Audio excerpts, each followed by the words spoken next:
Vanilla is the world's second most expensive spice. Valeran'ny vanille izay hitantsika eto amin'ny toerany Tiandrano dia manodidina ny 2,380,000 euro. And the East African island of Madagascar produces roughly 80% of the global supply. Here, farmers have to pollinate 80 million orchids that only bloom for one day a year. Only then will a vanilla bean or pod grow. Inside are the seeds and oils used in popular desserts. Madagascar is still one of the poorest countries in the world. Volatility of the vanilla prices, this bust and boom creates such a toxic environment there. Farmers can earn more when the price of vanilla is high, but rampant inflation often follows, and the big bucks attract thieves who attack farmers and steal crops. Today, farmers arm themselves to defend their vanilla.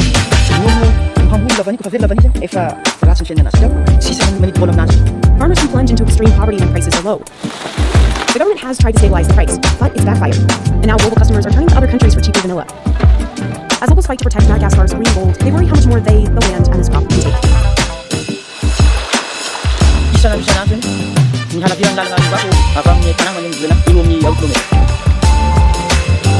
Salama grew up on a vanilla farm, and 7 years ago he bought this hectare of land for himself. Vanilla is an orchid that grows on the vine.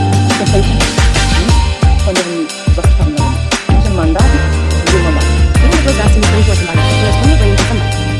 But vanilla isn't native to Madagascar. It's actually from 10,000 miles away, in Central and South America. Indigenous groups like the Totonacs and later the Aztecs cultivated native vanilla for centuries, thanks to this insight. Orchid bees are needed to pollinate vanilla flower, allowing a fruit, or that pod, to grow. After Hernán Cortés conquered the Aztecs, he brought vanilla back to Spain in the 1520s. It became popular across Europe in desserts like ice cream, creme brulee, and sweetmeats, which Queen Elizabeth I loved. Except the Spanish still controlled the trade, so openly getting on the market. Other European countries tried cultivating vanilla on their own, but they didn't have that bee, so their vanilla vines wouldn't produce any fruit. Then in 1841, on the French-controlled island of Reunion, a 12-year-old boy figured out the answer. Edmund Albius discovered that the orchid could pollinate itself. He moved aside the membrane separating male and female parts. Albius was born into slavery, but even after he was freed in 1848, he never made money off his discovery and died in poverty 32 years later. France took Albius' work and started growing vanilla on the French-controlled island of Peninsula, Madagascar. It thrived here because the growing conditions were perfect. Today, in towns like Razafin Salama's, almost everyone works in the vanilla industry. And they still hand-pollinate every orchid, just like Albius did nearly 200 years ago. Each flower blooms for just one day a year.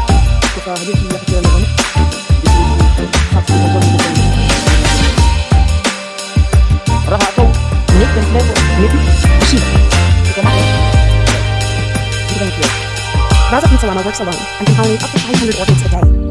It takes about 9 months for a pod to grow. The price of this vanilla bean has skyrocketed in recent years due to rising demand and the destruction of crops by cyclones. In 2018, vanilla hit a high of nearly $600 per kilo, more than the value of silver. It's since dropped to $250 a kilo, but still a lot. And those prices are really attractive to thieves.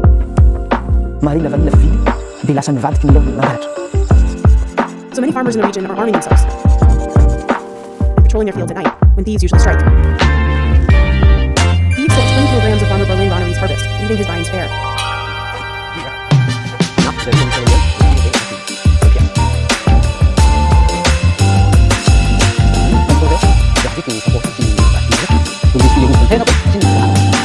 2018, officials estimated 10% of the year's harvest is lost to theft.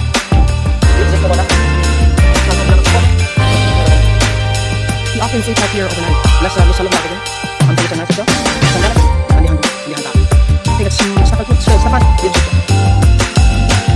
Many farmers only get one vanilla harvest annually. Some of the thieves are actually children, living still because of poverty. They were held in overcrowded and unlimited prisons and moved into the country for years without trial.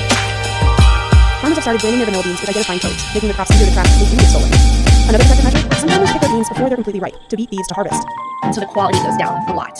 This year, Razafin Salama was able to wait until his beans were completely mature. Farmers have to move quickly because the pods start fermenting immediately once they're picked. They pack the vanilla pods in 40-pound bags and haul the loads for miles along dirt roads to the market.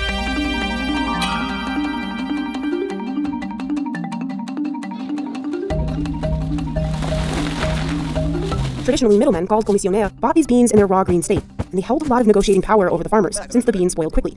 The middlemen are definitely making a lot more money.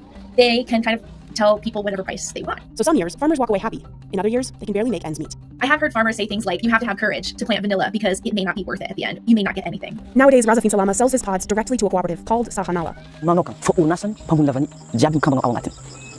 Sahanala representatives check the bean quality and the brand on the bean, and pay the farmers directly in cash, cutting out the middleman and promising a consistent price. Today, Razafin Salama earned about $17 for a kilo of raw green vanilla. Sahanala takes the beans to one of its processing facilities, employing thousands of workers across Madagascar. But even these large operations still have to protect against thieves. Raha ny valeur ny vanille zay hitantsika eto amin'ity toerana androany dia manodidina ny 2,380,000 €. The facility has electric fences, surveillance cameras, and private security patrolling at night. Anisany antony mahatonga zany fepetra rehetra no raisina iarovana ny lavania ny asarobidiny sy ny valeurany. But it'll still be another 3 months of painstaking work before the vanilla is export ready. First, workers have to sort the beans by quality and size. Next, they wash each bean to remove any impurities. Then the beans get dunked in hot water to release the compound vanillin. That's what creates the distinct vanilla flavor.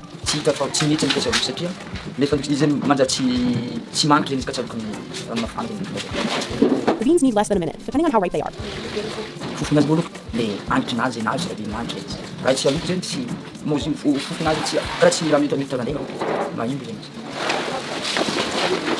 They have to run the bean baskets so they don't lose the heat from cooking.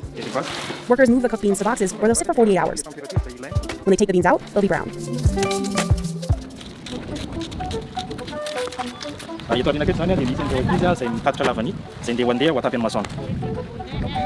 Atapy ny vanille mba hahatonga ny humidité anazy mihena, hahatonga ny goût stable, ary ihany koa mba hahatonga ny hanitra ny lavania hivoaka tsara. There, the beans will stay for 15 to 30 days, depending on the moisture inside.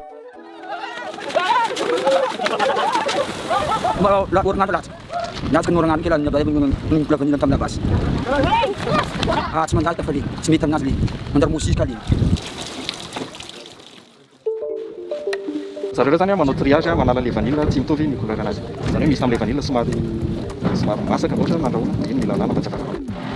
In the packaging room, they massage the beans to release the oils and the vanilla fragrance. Careful not to damage the beans, they group the pods in bunches. Then they check that there are no stray metals, like nails, hidden inside. Workers then weigh the boxes and package them for shipping.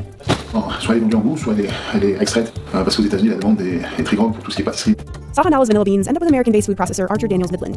Le fait aujourd'hui de s'être associé en joint venture avec Archer Daniels Midland, on a pu vu notre production augmenter. Exporters like Sahanala earn the biggest bucks. This cooperative has a turnover of $40 million annually. That's because cured beans are worth a lot more. Today, Sahanala earns $250 per kilo for its cured vanilla, a 1,300% increase from what farmer Razafin Salama made selling his raw beans. The bigger problem is the volatility of the price.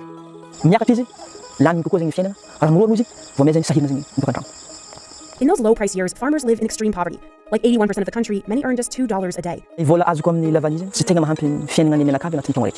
So many farmers grow other crops like vegetables and peanuts to supplement their incomes.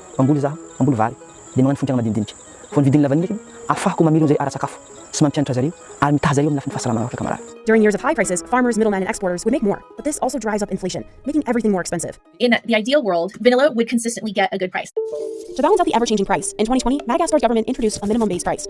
Today, it's set at $250 a kilo for the exporter. They want to protect against this crazy up and down, right? But it hasn't gone to plan. Unfortunately, it appears that most people are not going along with paying that minimum price. Global companies are turning to other countries that sell at cheaper prices, or they're buying synthetic vanilla. A lot of this depends so much on the government of Madagascar and whether they will change tactics and go back to allowing their price to more accurately reflect the global price. Farmers are betting on cooperatives like Sahanala to alleviate the need the government can't fill. Sahanala can guarantee that its farmers make $17 a kilo, at least $2,600 a year. But as they face theft, an unreliable government, and shifting demand, farmers at the center of the industry are unsure of what's next. Demand for vanilla is continuously increasing, and so if Madagascar could find some stability, and if these farmers could find some stability, that there's no reason for the outlook to not be really, really good for vanilla in Madagascar.